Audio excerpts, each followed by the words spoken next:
الحمد لله الذي نعمته والحمد لله الصالحات والصلاة والسلام على رسول الله الأمين وبعد.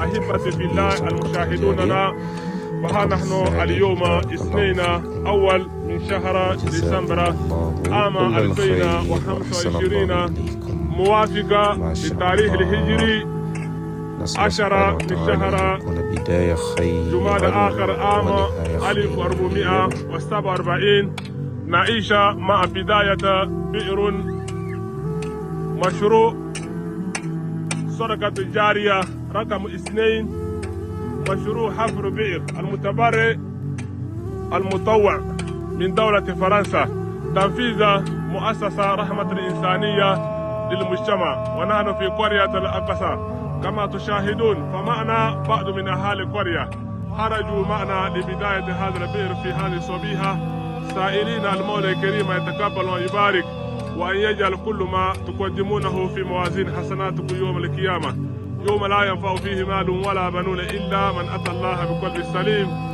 وشكرا لكم وبارك الله فيكم وكتب الله أجركم وجعل كل ما تقدمونه في موازين حسناتكم يوم القيامة، يوم لا ينفع فيه مال ولا بنون إلا من أتى الله بقلب سليم. والحمد لله رب العالمين.